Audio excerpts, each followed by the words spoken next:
Grava. Boa tarde a todos. É com muito prazer que eu abro essa reunião clínica do Ambulatório de Endocrinologia do Exercício da Unifesp. Sejam todos muito bem-vindos e desejar eu agradeço a presença do Dr. Daniel Fernando Peregrino dos Santos, que é especialista em cardiologia pela Sociedade Brasileira de Cardiologia, especialista em medicina do esporte pela Sociedade Brasileira de Medicina do Exercício do Esporte, é o editor da Diretriz de Cardiologia do Esporte da SBC com a Sociedade de Medicina do Esporte. O doutor Daniel vai nos falar sobre coração de atleta. Seja bem-vindo aí, Daniel, uma honra tê-lo conosco e desde já agradecemos. Boa palestra. Obrigado, eu gostaria de agradecer o convite, falar um assunto que com certeza vocês vão se deparar com seus atletas, com seus esportistas, e eu acho que é um assunto legal a gente discutir. Tem bastante coisa interessante aí para ser dita. Então, eu vou começar com a definição. Existem várias definições sobre o coração de atleta, mas eu sempre gosto de colocar essa definição do Dr. Nabil Goraieb, que foi o Dr. Nabil que foi o meu professor nessa área de cardiologia do esporte, então, com uma homenagem a ele também, eu gosto de colocar a definição da tese de doutorado dele, que define como uma síndrome do coração de atleta. Uma síndrome porque são conjuntos de achados com alterações fisiológicas e estruturais. Essas alterações, algumas podem ser extremas, que normalmente são respostas ao treinamento físico intenso e prolongado, mas isso de indivíduos que são geneticamente sensíveis. Então, não são todos que podem ter esses achados, as pessoas têm que ter predisposição para essas alterações. E só lembrando um pouquinho da fisiologia do exercício em relação ao sistema cardiovascular, nós sabemos que a atividade física, seja ela intensa ou prolongada, ela causa uma maior ativação do sistema nervoso parasimpático. Isso vai causar nos atletas uma menor frequência cardíaca em repouso e em qualquer nível de exercício físico. Temos também uma recuperação mais rápida dessa frequência cardíaca, devido a essa preponderância do sistema parasimpático. Os atletas apresentam um maior volume sistólico e uma elevação do débito cardíaco máximo, lembrando que o débito cardíaco é a frequência cardíaca vezes o volume ejetado, e os homens, eles podem apresentar uma diferença significativa. Homens sedentários podem apresentar em torno de 22 litros por minuto de débito cardíaco ao esforço, enquanto atletas podem alcançar até 34 litros por minuto. E as mulheres sedentárias, no esforço máximo, podem apresentar até 18, enquanto as atletas, 24 litros por minuto. Então, mostrando uma diferença significativa em relação aos praticantes de atividade física em relação aos sedentários. E, obviamente, com essa melhora do sistema cardiovascular, existe uma linearidade do aumento do consumo máximo de oxigênio. Lembrando que a pressão de enchimento do ventrículo direito e a pressão capilares pulmonares, elas são normais. Existe também uma redução da resistência vascular periférica por uma maior liberação de óxido nítrico, causando uma extração melhor de oxigênio pelos tecidos, obviamente pelos músculos que estarão sendo executados. São níveis reduzidos tanto na produção de lactato, quanto você atingir essa frequência de produção de limiar anaeróbico, e uma melhora na diferença arteriovenosa de oxigênio. Isso parece que não é tão significativo, por ser pouco o aumento da diferença, mas se você colocar naquele débito cardíaco que aumenta expressivamente, o aumento da diferença arteriovenosa de oxigênio ele é bem pronunciado. Também uma melhor ventilação pulmonar, pelo esforço também dos músculos intercostais, a melhora dessa capacidade pulmonar também acontece com a atividade física, e levando, devido a todos esses componentes, a uma dilatação e uma hipertrofia cardíaca.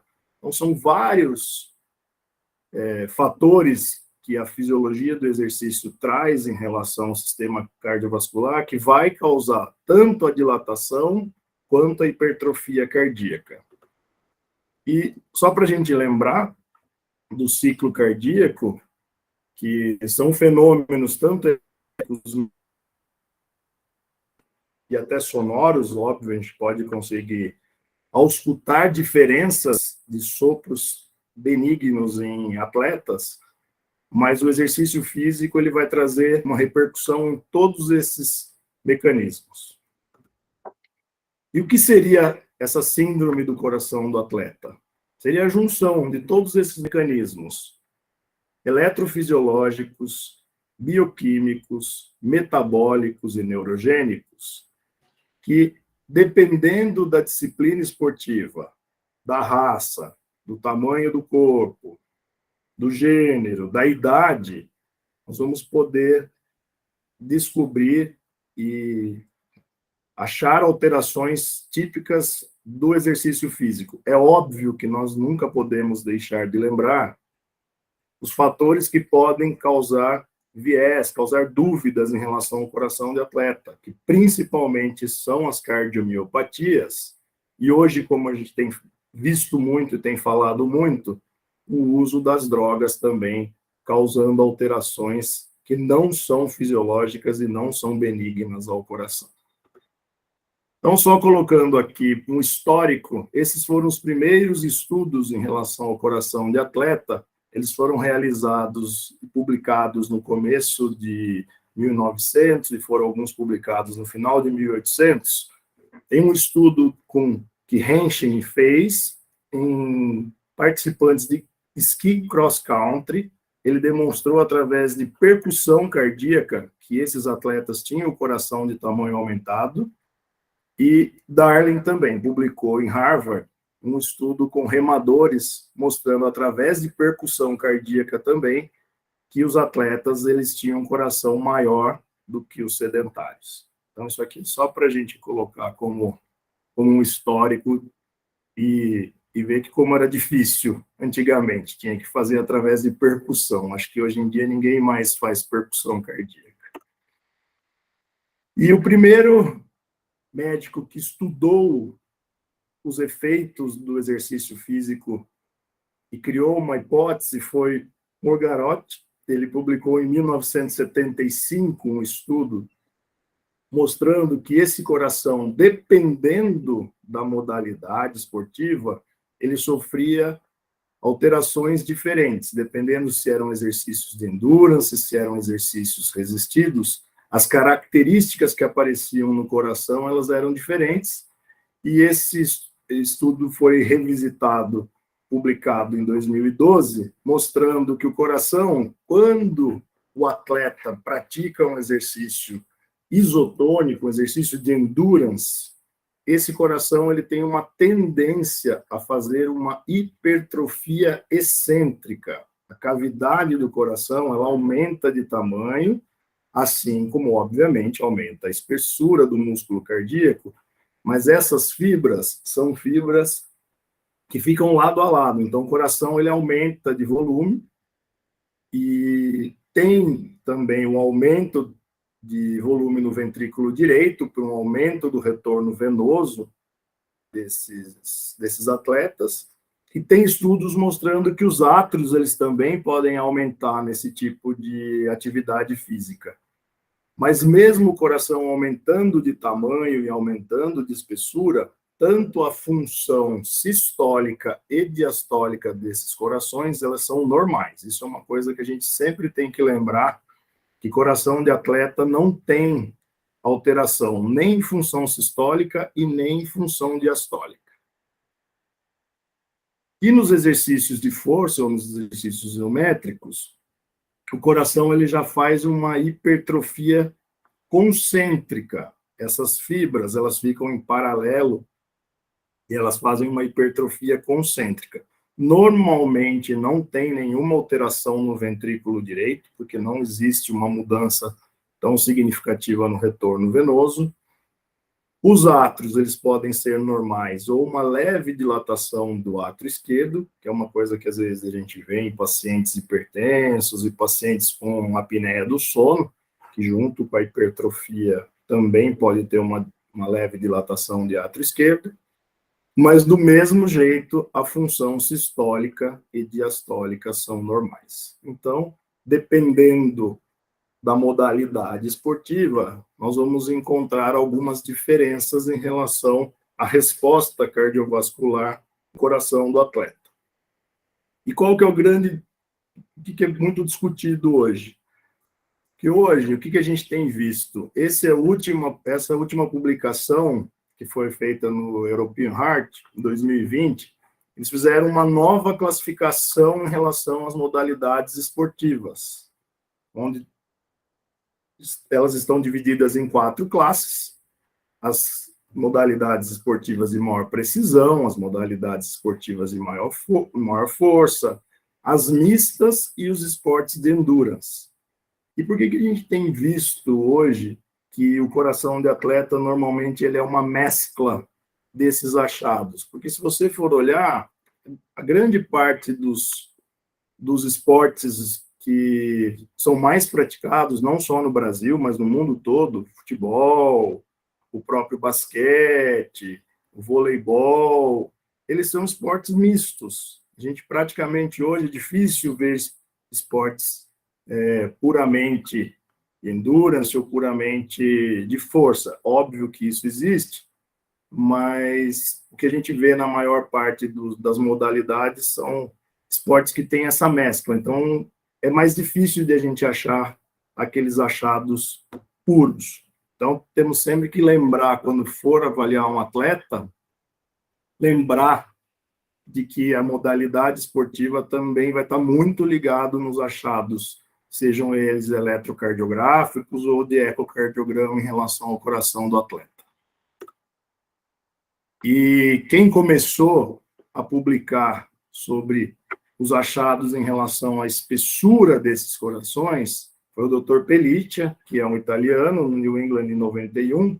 Ele fez um estudo com os atletas que participaram da Olimpíada e mostrou que os atletas, eles podem sim ter o coração com uma maior espessura. Ele achou 2% dos atletas avaliados com a espessura do coração acima de 13 milímetros, mas achou uma quantidade muito grande de atletas que tinham um diâmetro diastólico final acima de 54 milímetros.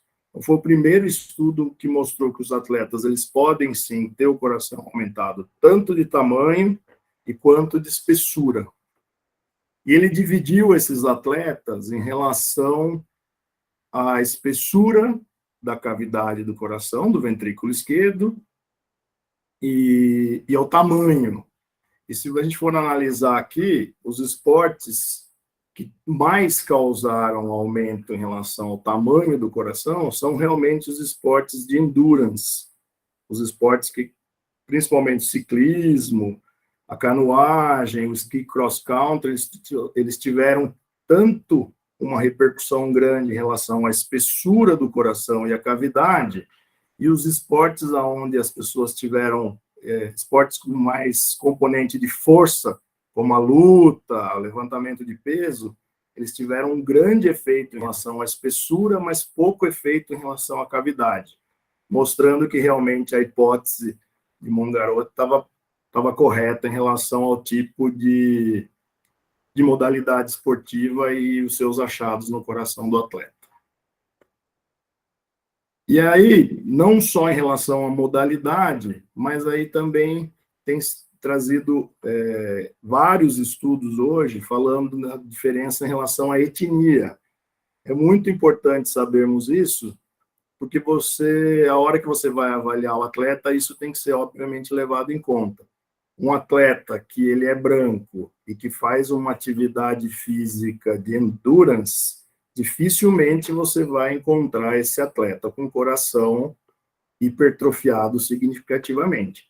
Então, isso tem que sempre ser levado em conta a hora que você vai achar um ecocardiograma ou um eletrocardiograma sugerindo uma hipertrofia significativa. Esse estudo, ele mostrou que 300 atletas foram avaliados, atletas negros, 150 sedentários negros e 150 sedentários brancos e 300 atletas brancos. E 3% desses atletas afrodescendentes, eles tinham espessuras significativas, acima de 15 milímetros. E 25% de atletas afrodescendentes tinham espessura acima de 12 milímetros, comparado apenas com 4% em brancos. Então, quando você acha um atleta com hipertrofia, você sempre tem que pensar também em relação à etnia, porque os atletas brancos, normalmente, eles não hipertrofiam. Tem um estudo interessante que foram comparados etnias em relação aos negros, os brancos, os asiáticos e os árabes, e os atletas negros, eles tinham aí em torno de 18% dos atletas com espessura do ventrículo esquerdo acima de 12 milímetros, sendo que as outras etnias praticamente não ultrapassavam 2%. Então, mostrando que a etnia tem muita influência em relação à hipertrofia do ventrículo esquerdo. E esses achados, eles também ocorrem nas mulheres. Esse estudo mostrou que as mulheres que têm menos hipertrofia do ventrículo esquerdo, mas que existe uma relação também em relação às atletas negras e às atletas brancas. Nesse estudo mostrou que 3% das atletas negras tinham espessura do ventrículo esquerdo acima de 12 milímetros, enquanto não tinha nenhuma atleta branca. Então, isso ocorre também nas mulheres. E agora que as grandes marcas esportivas, grandes conjuntos como NBA, NFL, a própria FIFA, eles têm exigido que os atletas sejam avaliados, sejam investigados, estão exigindo estão exigindo ecocardiograma também. Eu acho que agora a gente vai começar a aprender mais sobre isso, porque a nossa grande dificuldade, como não era exigido que esses exames fossem feitos, o eletrocardiograma já era discutido, se era para ser feito o eletrocardiograma ou não. Isso é uma grande briga em relação à Sociedade Americana de Cardiologia com a Sociedade Europeia e a nossa, que acreditam que aqui no Brasil e na Europa a gente sempre indicou o eletrocardiograma como rotina, e os Estados Unidos não.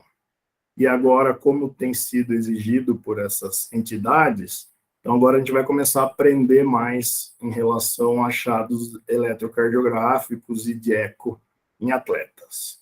E esse estudo aqui já foi um estudo feito na NBA, que foram 526 atletas da NBA, a maioria, obviamente, dos atletas de basquete são afro-americanos, 77%, e foi visto que tinha hipertrofia em quase 30% desses atletas. Os afro-americanos tinham maior espessura da parede, tinham maior massa de ventrículo esquerdo, e um achado que foi bastante discutido foi que 5 atletas tinham uma fração de ejeção de 50% ou menos, mas que normalizou quando foi feito um ecoestresse. E aí volta aquela questão, mas não é o coração de atleta não tem função sistólica preservada? O que se acredita é que a metodologia de medida de fração de ejeção tradicional, pelo ecocardiograma normal, seja o método mais utilizado, que é o Takos, ele não é um método adequado para analisar fração de ejeção em atletas. Então, isso está sendo discutido, provavelmente isso virão novas metodologias, novos estudos, para poder, sim, fazer uma análise melhor da função sistólica desses atletas.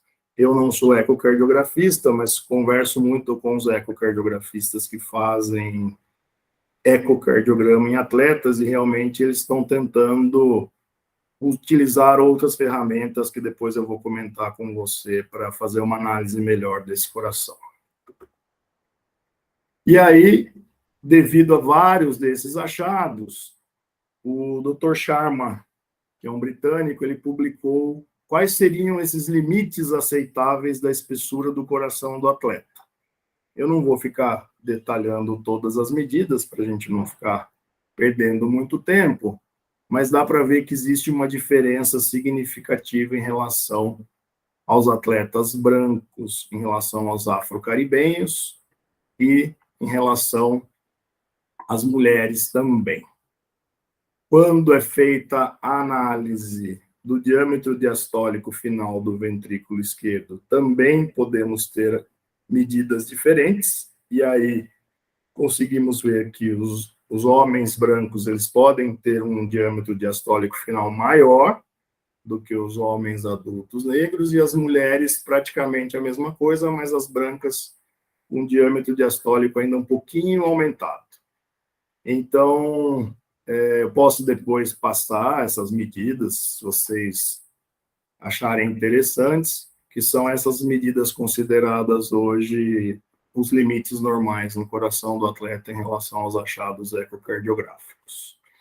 E uma coisa que a gente não sabia muito, que foi discutido lá no começo, seria em relação ao ventrículo direito. Será que o ventrículo direito realmente ele sofre adaptações do coração de atleta? E eu coloquei aqui os estudos mais conhecidos, e alguns deles são bem clássicos, mostrando que, sim, pode ter uma diferença, sim, no ventrículo direito, principalmente naqueles atletas de endurance, que são os mais estudados em relação ao ventrículo direito. Então, podemos ter achados, sim, principalmente no ventrículo esquerdo, em relação a tamanho e espessura, mas o ventrículo direito, ele também sofre o efeito da atividade física. E os átrios? Os átrios também podem sofrer alterações devido ao exercício físico, e esse estudo também do Pelicha, de 2005, mostrou que sim, 20% dos atletas avaliados por Pelicha tinham o tamanho do átrio esquerdo aumentado. Então, achar um átrio esquerdo aumentado pode ser um achado totalmente benigno devido à atividade física. Ele fez essa divisão dos 1.777 atletas. Os que tinham o átrio aumentado acima de 40 milímetros eram 347. Ele acompanhou esses atletas para avaliar se esses atletas iriam ter mais arritmias atriais, principalmente arritmias supraventriculares e fibrilação atrial, e ele não viu diferença significativa em relação aos grupos. Então, ele acreditou que aquilo era realmente típico da atividade física e que isso não tinha uma diferença em relação ao aparecimento de arritmias. Mas isso nós estamos vendo que não é a realidade. A atividade física pode sim aumentar a quantidade de arritmias, porque o atleta, devido ao estresse do exercício, devido à inflamação, fibrose, e esse aumento do átrio, ele pode sim aumentar o risco de fibrilação atrial. Tem uma revisão que foi publicada o ano passado, que mostrou que vários componentes podem causar essa adaptação, vamos dizer assim, atrial, e isso pode levar, sim, os atletas a um percentual de 30% a mais em relação à fibrilação atrial. E, normalmente, homens jovens apresentando fibrilação atrial paroxística, fibrilação atrial, às vezes até permanente. E o que é o grande problema em relação à fibrilação atrial é a anticoagulação. Porque, dependendo da modalidade esportiva, você introduzir um anticoagulante, você pode trazer muito risco durante o exercício, e a gente sabe que algumas modalidades esportivas, a anticoagulação ela é até contraindicada pelo risco de trauma. Então, a fibrilação atrial tem sido um problema aí que tem aparecido nos atletas, e esse estudo mesmo, a conclusão deles é que não se sabe exatamente o porquê, uma mescla de fatores aí, mas a fibrilação atrial ela é mais comum em atletas, sim. Vou tomar uma. Em relação à aorta, são 23 estudos nessa meta-análise, onde foram analisados quase 6 mil atletas, e a aorta teve um aumento maior, sim, no seu diâmetro em relação aos casos controles. Então, a aorta também pode ser um achado comum do coração comum não, pode ser um achado do coração de atleta também.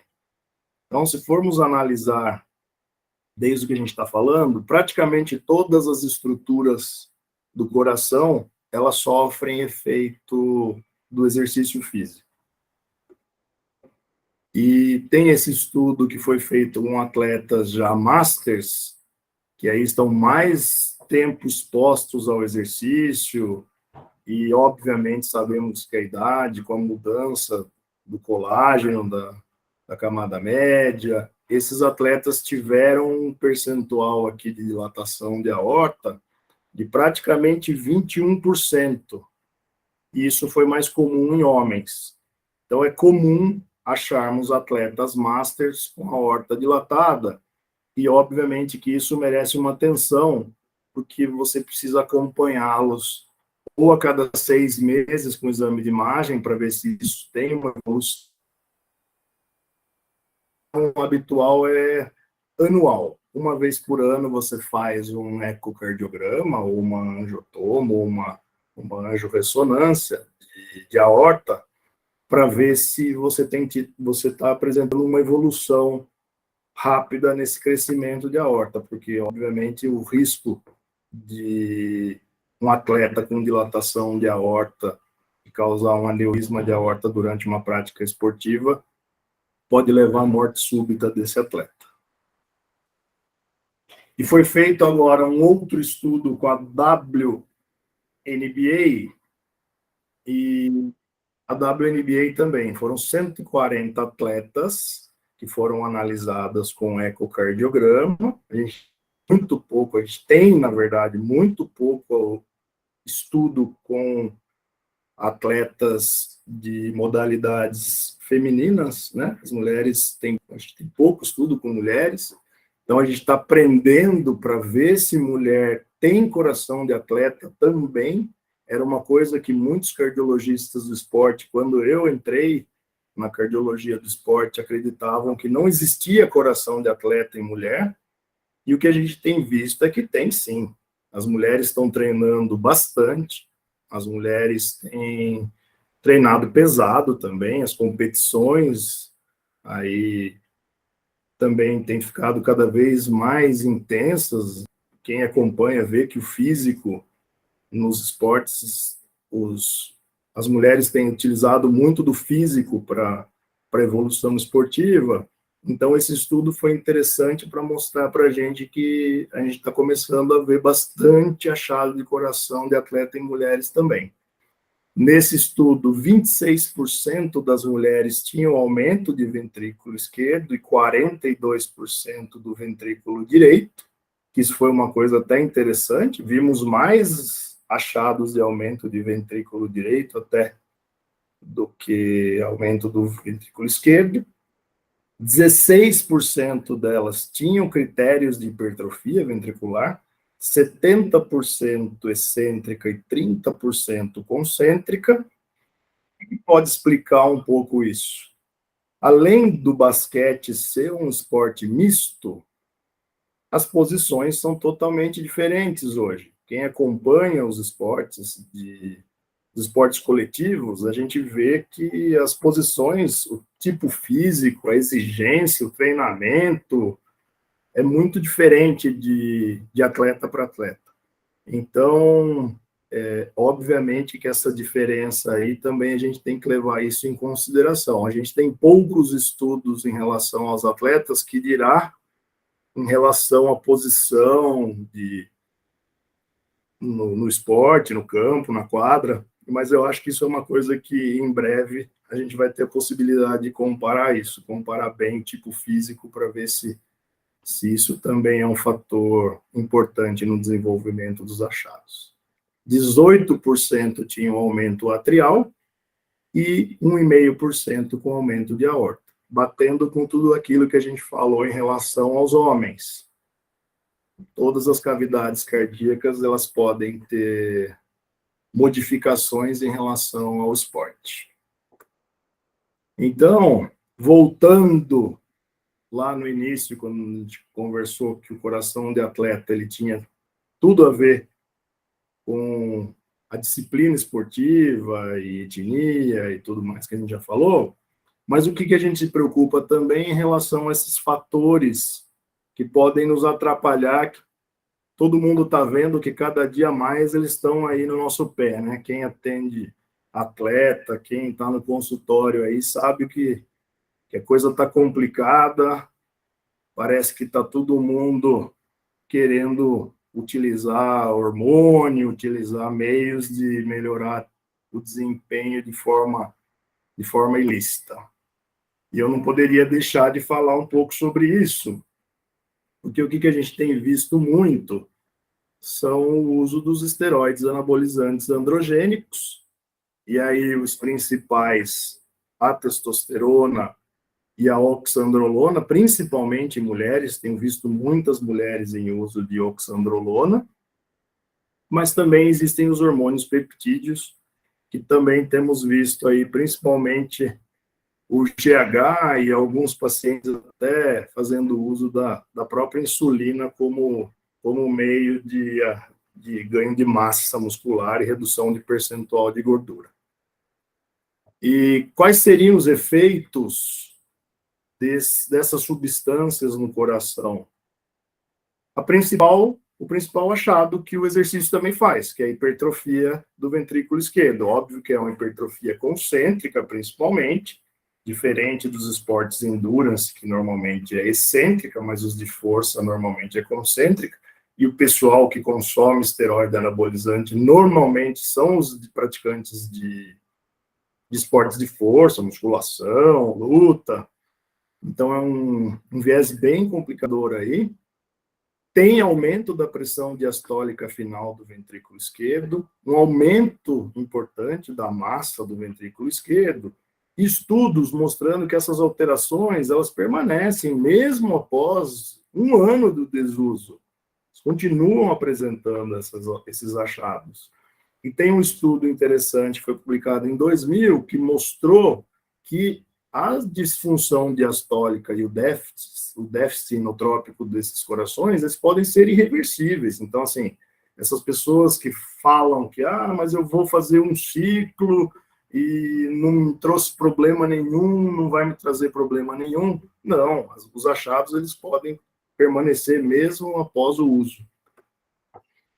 E também os efeitos cardiovasculares do GH, que também é hipertrofia ventricular esquerda, que é o maior fator aí de complicador em relação ao coração de atleta, mas também tem outros achados, como a hipertensão, a doença coronariana prematura, a insuficiência cardíaca, e o perigo ele aumenta quando as pessoas fazem a associação, aqueles stackings, né? Eles alternam, às vezes, para não ter tanto efeito colateral de uma substância, eles vão mudando, para não ter tanto efeito colateral assim. Então, quando você tem uma associação de esteroide com GH, o efeito é pior.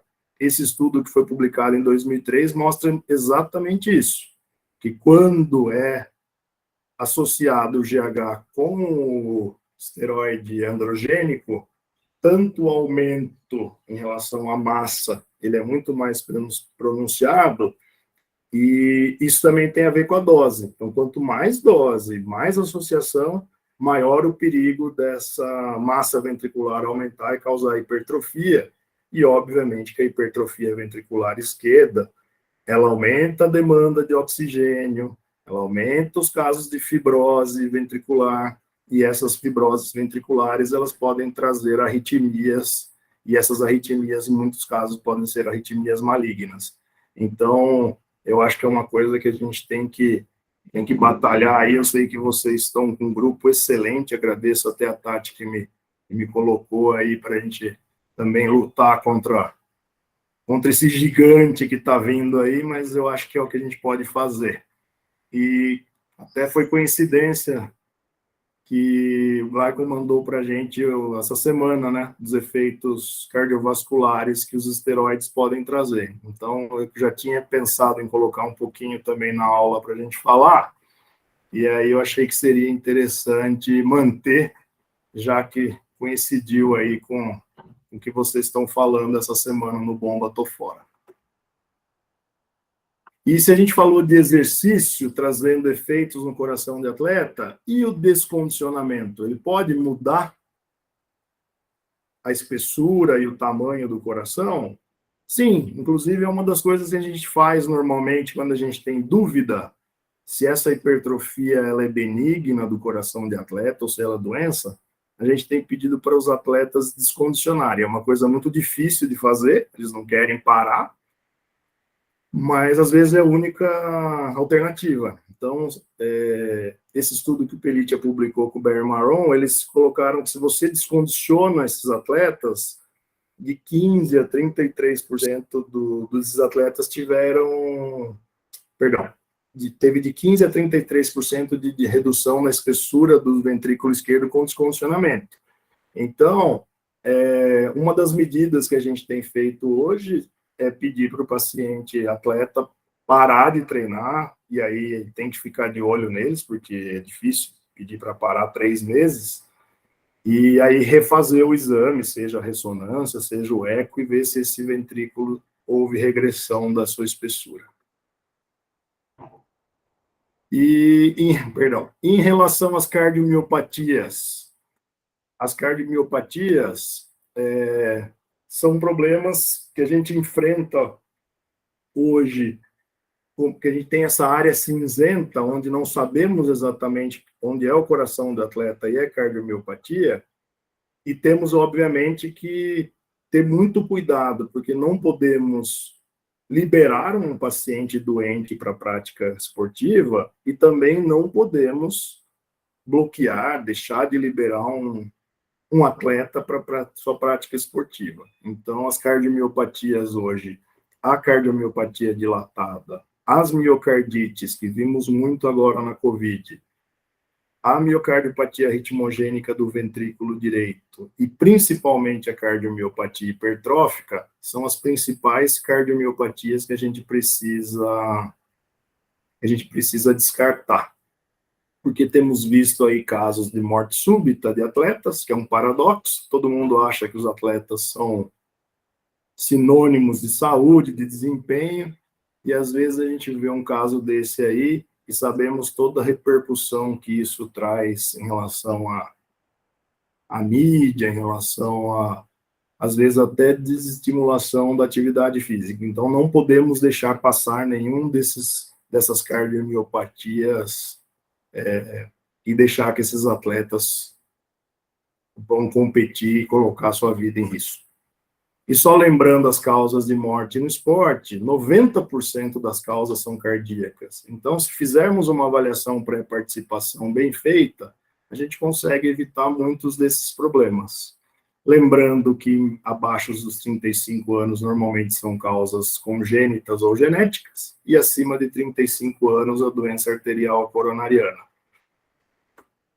Então, de novo, é importantíssima a nossa avaliação pré-participação. Isso vocês, como endócrino, como clínicos, como médicos do esporte, vocês obviamente vão ter que passar pela avaliação pré-participação com os atletas. Às vezes eles não têm condição de passar para um outro médico, vocês vão precisar avaliar, vão precisar liberar. Então, por isso que eu acho legal vocês conhecerem essas cardiopatias que podem trazer o risco, e aí sim poder eleger ou não o atleta com a modalidade que ele pretende praticar. Então, é um convite que eu faço para vocês darem uma lida depois na atualização da diretriz de cardiologia do esporte, que foi publicada em 2019. Infelizmente, a hora que saiu a diretriz, saiu uma mudança em relação aos padrões eletrocardiográficos. Então, na nossa atualização, ela já está desatualizada, precisaria fazer uma nova, mas com o negócio da pandemia aí foi difícil, a gente já vai conseguir fazer mais uma atualização para colocar esses parâmetros eletrocardiográficos em dia. E a Sociedade Europeia também publicou muita coisa em relação à recomendação de exames de imagem, em relação a esses novos parâmetros eletrocardiográficos também. E aqui no Brasil a gente tem seguido a experiência italiana, que desde que eles introduziram o eletrocardiograma na avaliação pré-participação, eles tiveram um decréscimo de 90% nas mortes súbitas. Então, se você for ver, que é um exame fácil de fazer, barato, e tem uma repercussão importante assim, eu acho que o eletrocardiograma é indiscutível. Mesmo aqui no Brasil, a gente tendo dificuldade de acesso à saúde, eu acho que o eletro é um exame fundamental. Então, tem recomendações internacionais em relação à interpretação do eletrocardiograma de atletas, e o último gráfico que eu acho mais didático, mais fácil de entendermos, e eu acho que para vocês, que a maioria, acredito aí, são todos endócrinos, eu acho que isso aqui é uma coisa que vocês devem ter na cabeça de vocês, de quais são os achados que não necessitam de investigação adicional, quais são os achados que são borderlines, e aí, se você tiver um achado só limítrofe, dá para você liberar. Agora, 2 ou mais você tem que investigar. E, obviamente, os achados anormais, que aí você precisa de uma investigação adicional. Então, eu acho que, se eu fosse pedir para vocês saírem dessa conversa hoje com algum dos slides em mente, eu acho que seria esse aqui. Eu sei que é bastante coisa para a gente falar, eu posso depois enviar isso para vocês, mas acho que isso é uma coisa importantíssima, porque normalmente o que você vai ter é o eletro, e o eletro, você olhando esses achados, você já vai saber se você pode ou não liberar esse atleta. É óbvio que existe a história familiar, anamnese, exame físico, tudo isso é fundamental junto com o eletrocardiograma, mas eu acho que se vocês souberem ou tiverem reservado no computador de vocês, em algum lugar, essas informações, eu acho que isso é fundamental. E só para discutir um pouco aqui, eu não sei quanto tempo que a gente tem ainda, eu acho que é até 2 horas o horário? É até as 2, né? As 2, tá. Então, só lembrando... Seria interessante um espacinho para perguntas, né? Mas... Tá. Vamos aí um minutinho. Tá, vou tentar não me adiantar, então. Então, lembrando desses achados, a bradicardia pelo aumento do tônus vagal e os bloqueios, tanto de primeiro grau como segundo grau, tipo Ventqueba, eles são achados considerados normais, e na dúvida podemos fazer um teste ergométrico. E as bradicardias e as bradiarritmias nos atletas, elas não têm risco nenhum. Esse estudo mostrou que vários atletas têm bradicardia, bloqueios, e foram acompanhados aí quase 8 anos, não teve nenhuma morte. A sobrecarga ventricular esquerda pode aparecer, obviamente, pelo aumento da espessura do músculo, mas eles só devem ser investigados se tiver algum achado adicional junto. Se for só sinais de sobrecarga ventricular esquerda isolada, não há necessidade de investigação. Padrão de repolarização precoce. Se você avaliar um atleta com repolarização precoce, a repolarização precoce não tem sido mostrada como aumento de morte súbita nos esportes, apesar de alguns estudos falarem que a repolarização precoce pode trazer risco de arritmias nos atletas, isso não foi comprovado. E o que é interessante nos atletas é sabermos que eles podem ter alteração de repolarização, sim. E aí a gente fica naquela dúvida olhando um eletro desse. Será que, se a gente liberar, a gente corre o risco de uma morte súbita, ou será que a gente vai estar vetando um fenômeno do esporte aí?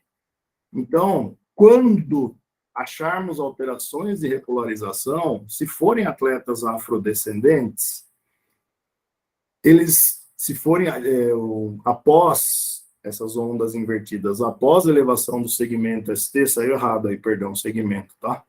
De V2 a V4, eles não necessitam de investigação. Agora, se forem parede lateral inferior, tem que pesquisar. Parede lateral inferior normalmente não é benigno, normalmente é doença. E atletas brancos normalmente tem que investigar, porque não é comum achado de alteração de repolarização em brancos. Lembrando também da miocardiopatia arritmogênica do ventrículo direito, que é inversão de onda T de V1 a V3, e pode ter o aparecimento de onda Epsilon. Isso daqui tem que ser investigado porque existe um grande risco de morte súbita. Depressão do segmento ST é raro em atletas e tem que ser investigado. E atraso final de condução de ramo direito é comum.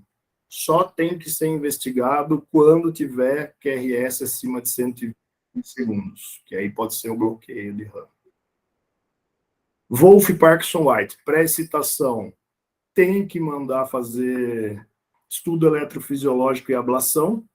O Wolff Parkinson White pode causar fibrilação atrial e degenerar para taquicardia e fibrilação ventricular. Então, atleta com Wolff Parkinson White tem que fazer ablação por estudo eletrofisiológico. E ficar esperto também, tanto no QT longo e QT curto, porque podem aumentar o risco de morte súbita. Em relação às arritmias, se for arritmia supraventricular, precisa investigar FA e flutter, síndrome de Brugada, o BAV total, e se tiverem duas ou mais extrasístoles ventriculares na mesma derivação. O resto não tem necessidade de investigação. E esses novos critérios, eles aumentaram muito a sensibilidade e a especificidade do eletro, porque se discutia muito que o eletro tinha baixa sensibilidade, baixa especificidade para achar as doenças que podem levar à morte súbita, mas com esses novos critérios, aumentou bastante a sensibilidade e a especificidade, seja para pessoas já habituadas a ver isso, médicos do esporte, cardiologistas, mas quando seguiram esses critérios, mesmo médicos que não estavam habituados a ver o eletrocardiograma, eles conseguiram, sim, detectar esses achados. Em relação ao teste ergométrico cardiopulmonar, eles são indicados, obviamente, para avaliar a capacidade funcional, presença de isquemia, avaliar tanto a resposta pressórica quanto cronotrópica, e principalmente aqueles atletas que têm sintomas de esforço induzidos. E aí as diferenças de teste ergométrico e cardiopulmonar, não vejo muita necessidade da gente discutir, senão a gente vai passar muito tempo aqui. O ecocardiograma é um exame importantíssimo hoje na nossa avaliação quando há dúvida em relação ao coração do atleta ou miocardiopatia hipertrófica, porque ele vai conseguir avaliar não só a espessura, mas vai avaliar também função tanto sistólica e função diastólica. Então, o ecocardiograma é fundamental quando temos dúvida. E os novos métodos que têm entrado aí em relação ao ecocardiograma é o ecocardiograma 3D, principalmente nas doenças ligadas ao ventrículo direito, que é difícil de ser visto no ecocardiograma transtorácico, o ecocardiograma com esforço físico e uma metodologia mais recente que é o strain tecidual, que ele pode mostrar achados do músculo cardíaco com maior detalhe. Então, tem essas novas modalidades do speckle tracking para avaliar anormalidades regionais em movimento e principalmente na avaliação de usuário de anabolizante. Hoje, o usuário de anabolizante tem que pedir ecocardiograma com speckle tracking. É ele que vai avaliar achados no músculo cardíaco antes de começar a ter disfunção desse músculo. antes de começar a ter disfunção sistólica e diastólica, o ideal é pedir ecocardiografia com speckle tracking. E também aí o ventrículo esquerdo, daquilo que eu falei, para ver o VD ou para ver trabeculação no miocárdio não compactado. A angiotomo de coronárias, principalmente em pacientes jovens, para descartar a origem anômala, e quando um teste ergométrico de pacientes jovens vem positivo para isquemia, a angiotomo pode ser uma boa opção. E aqui, esse paciente, infelizmente, foi fazer uma angiotomo para ver origem anômala de coronária para um teste positivo. No fim, na própria tomo, apareceu que era miocardiopatia hipertrófica. Então, a tomo também pode avaliar a estrutura do músculo. E um exame que está revolucionando a cardiologia do esporte, que é a ressonância magnética. Fizemos muita ressonância aí na COVID para ver sinais de fibrose miocárdica, para ver o comprometimento das miocardites ligadas ao COVID, e a ressonância tem se tornado uma ferramenta importante para a gente quando temos dúvida em relação ao ecocardiograma. Esse estudo interessante de 2021, ele já está colocando para a gente todas as características para você diferenciar quando é doença, quando é coração de atleta, e cada achado, como que você vai encontrar onde que é a espessura, onde que está o realce tardio, tudo isso, existem características mais específicas de cada patologia. Então, a ressonância hoje tem se tornado fundamental no acompanhamento dos atletas. E só para mostrar aqui alguns casos para vocês, para a gente finalizar, esse é um jogador de futebol, 25 anos, tinha uma parede de ventrículo esquerdo de 22 milímetros. E no realce tardio mostrou uma área grande ali, anteroseptal, e aí acabou, obviamente, fechando o diagnóstico de cardiomiopatia hipertrófica, que já era esperado com essa espessura de 20, né? Esse ciclista de 40 anos tinha dilatação tanto do ventrículo direito quanto do ventrículo esquerdo, e aí sabemos que o ciclista pode causar aumento das duas cavidades, mas quando foi feita a ressonância, mostrou que ele tinha realce tardio, tanto no mesocárdio quanto no septo basal, e o diagnóstico dele foi miocardiopatia dilatada, não era só coração de atleta, não. E esse jogador de futebol aqui, 29 anos, a parede dele era bem limítrofe, 13 milímetros, e pelo eco sugeria trabeculações. E a ressonância mostrou que realmente ele tinha as trabeculações, e o diagnóstico dele foi o miocárdio não compactado. Então, a ressonância tem ajudado demais. Eu sei que não é um exame dos mais agradáveis, mas é um exame importantíssimo para a gente aí. E mais esse exame aqui de um ciclista, dá para ver um ventrículo direito aqui até maior do que um ventrículo esquerdo, super dilatado, e a hora que foi feita a ressonância mostrou, sim, realce tardio, praticamente toda a parede do ventrículo direito, e o diagnóstico dele foi a miocardiopatia ritmogênica do ventrículo direito, que também é risco para a morte súbita.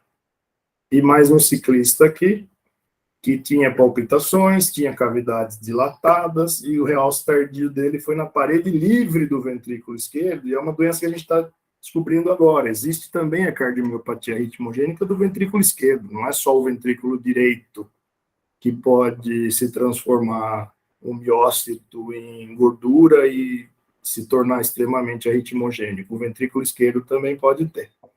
Então, a ressonância tem se tornado essa ferramenta para a gente aí. E os testes genéticos? Os testes genéticos ainda são pouco utilizados, é um exame caro, mas quando tem história familiar positiva de doença hereditária, seja miocardiopatia, granulopatia, ou suspeita, o teste genético pode ser utilizado, ou quando o fenótipo do atleta indica fortemente a presença dessa doença. Então, estão se começando aí os testes genéticos também. Então, acredito que a cardiologia do esporte cada vez mais está evoluindo, a gente está se tornando cada vez mais próximos, nós cardios dos endócrinos.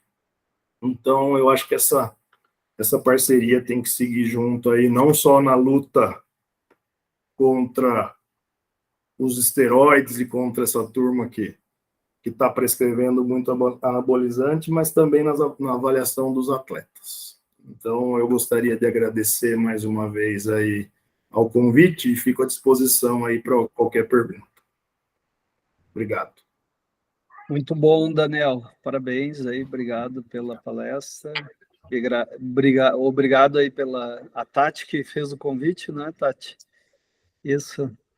Obrigado, Tati. Muito bom.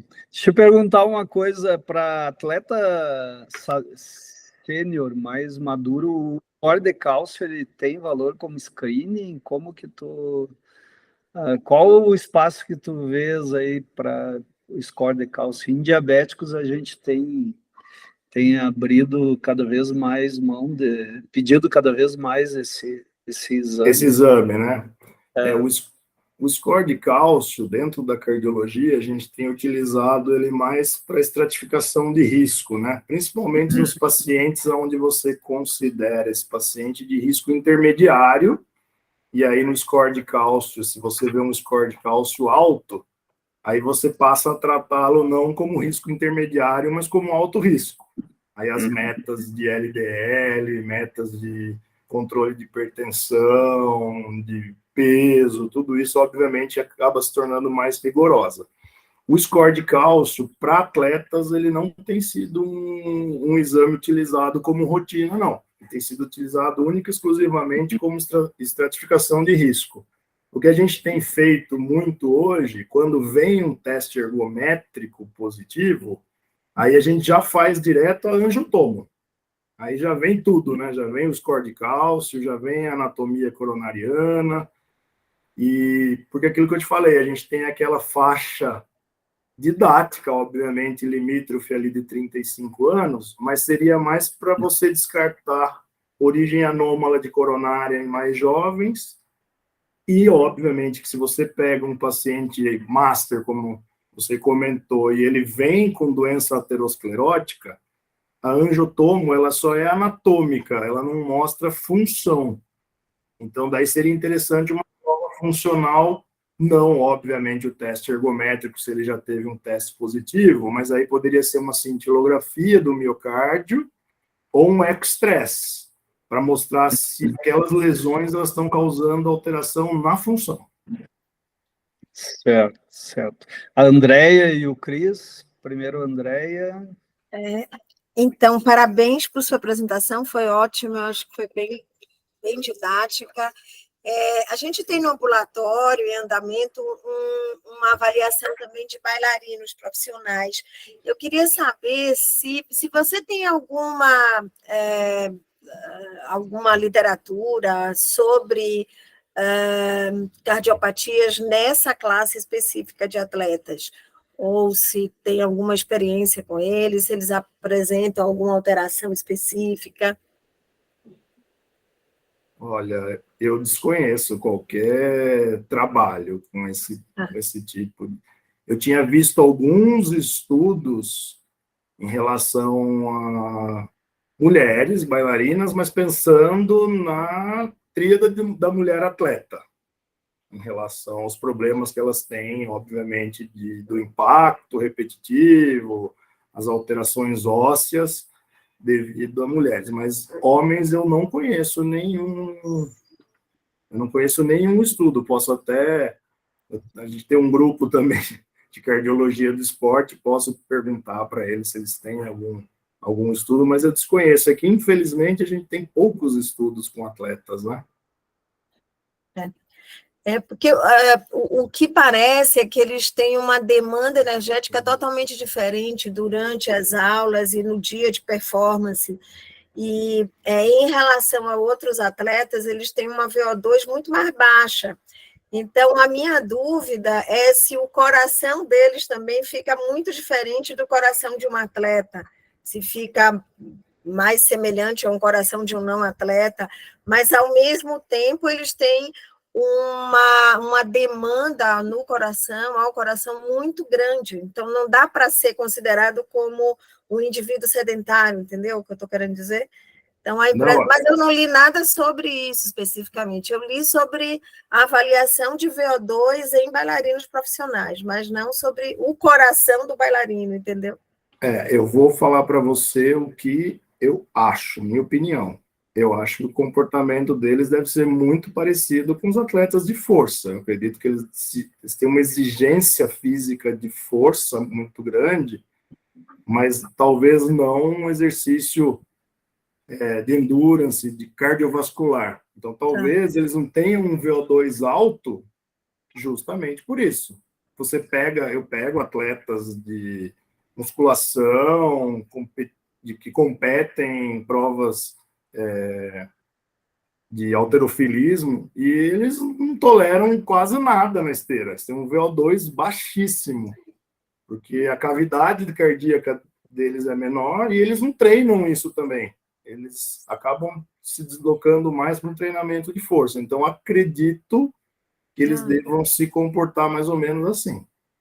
Cris? Oi, Daniel.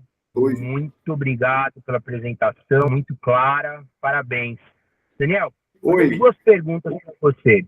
Claro. Primeira delas, usuários de esteroides androgênicos anabolizantes, você até citou ali, né, numa parte da sua apresentação. Com relação às consequências ruins do uso desses esteroides, usar testosterona, por exemplo, para mulher e para homem, você vai esperar alguma diferença anatômica ou funcional do coração devido aos sexos diferentes? Ou a gente não tem evidência ainda para mostrar que usar testosterona na mulher causa isso, no homem causa aquilo?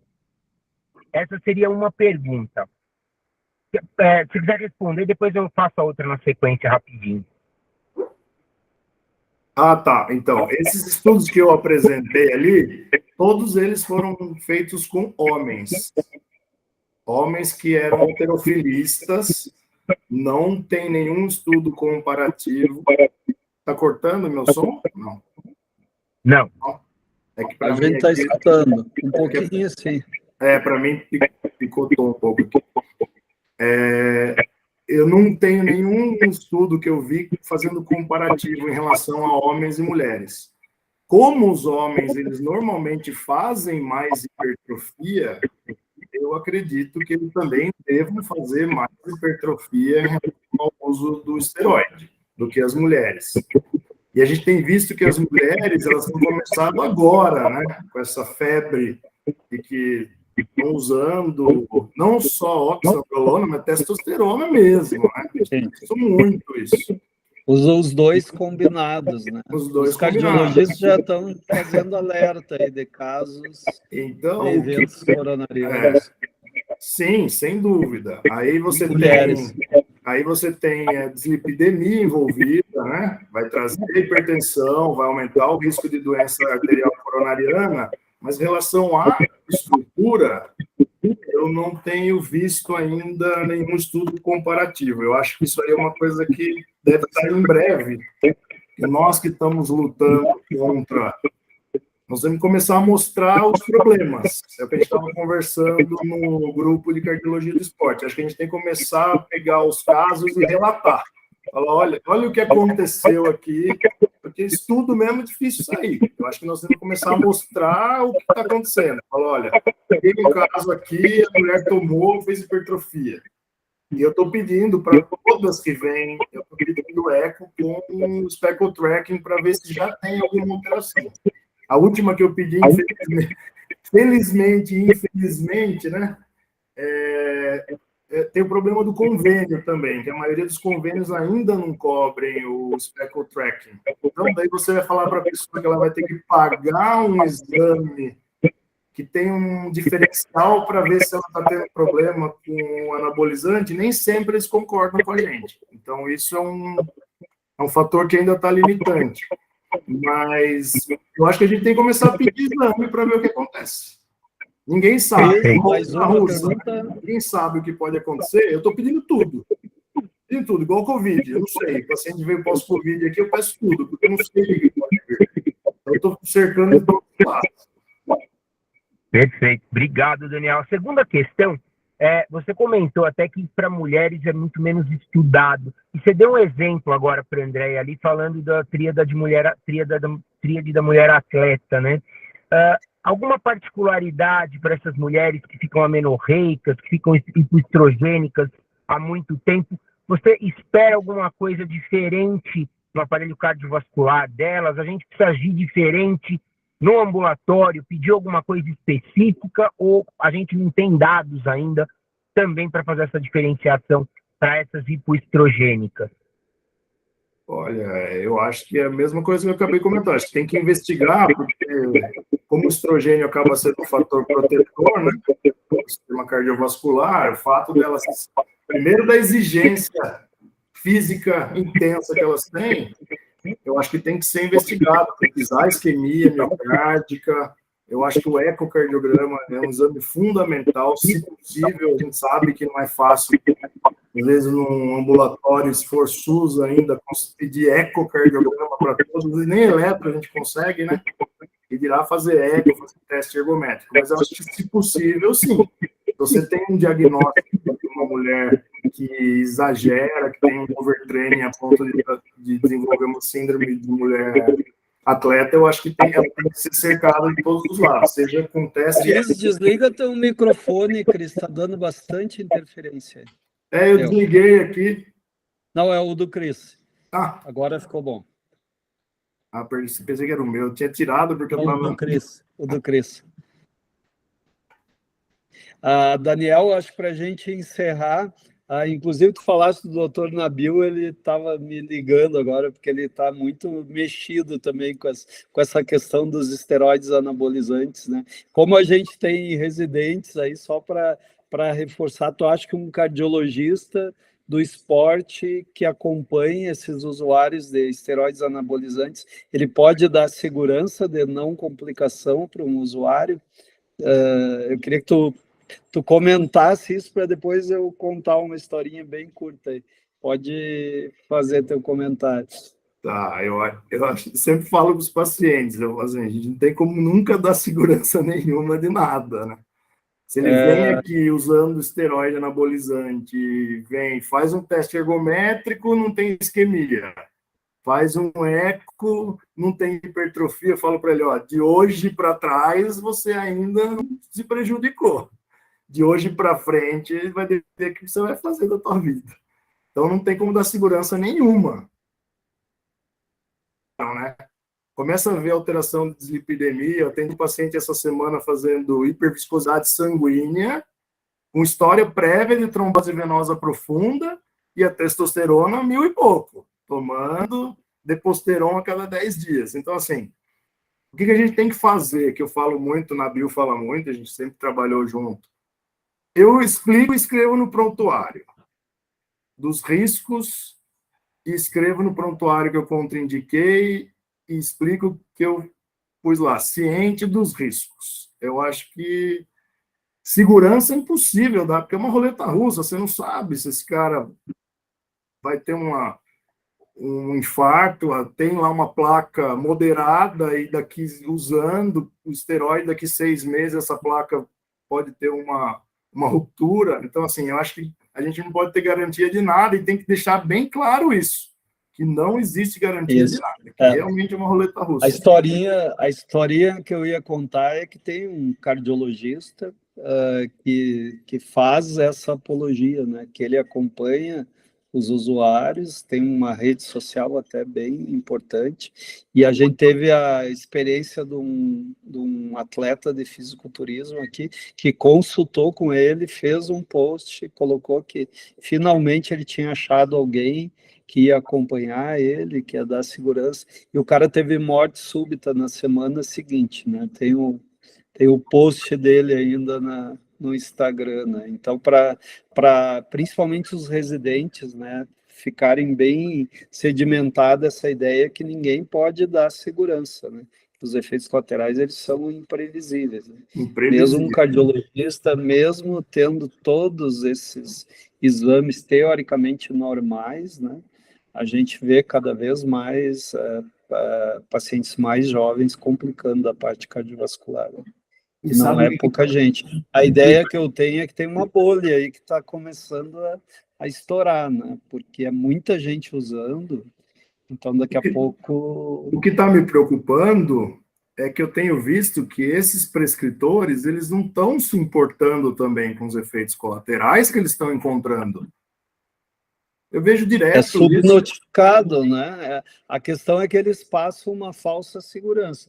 E como, Exato. principalmente da parte cardiovascular, esses desfechos, eles são mais tardios, né? Fora alguém que complique agudamente, que eu acho que é difícil, mas a gente tem visto, né? Nós temos exemplos aí, e eu tenho atendido bastante.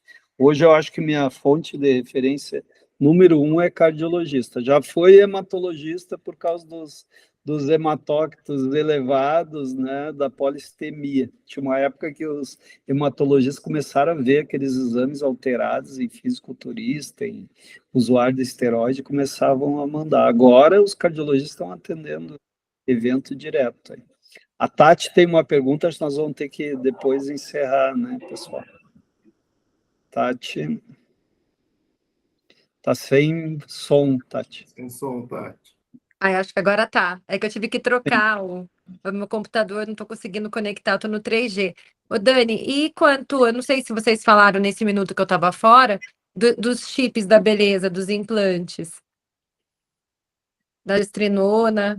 Isso que eu ia falar, o problema é você implantar e você daí não tem.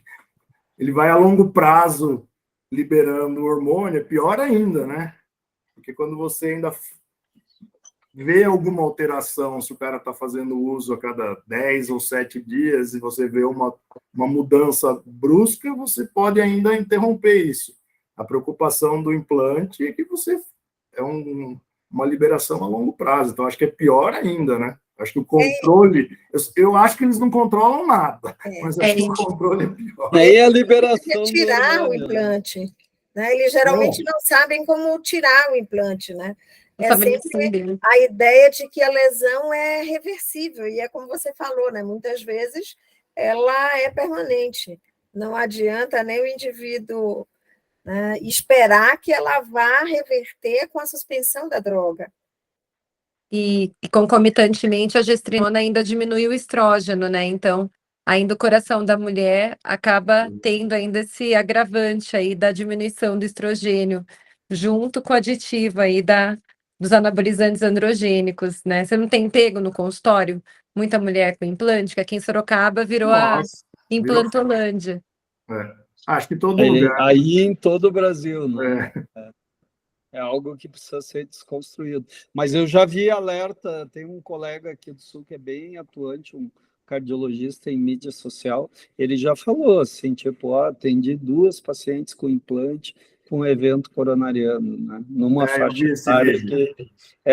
faixa etária que teoricamente ainda é muito precoce para a mulher estar manifestando doença arterial coronariana. Eu acho que infelizmente nós vamos começar a pegar esses problemas cada vez mais. Vamos encerrar então, pessoal. Muito obrigado aí, Daniel, pela participação, foi ótimo, obrigado a presença de todos, obrigado a Tati que fez o convite aí. E vamos...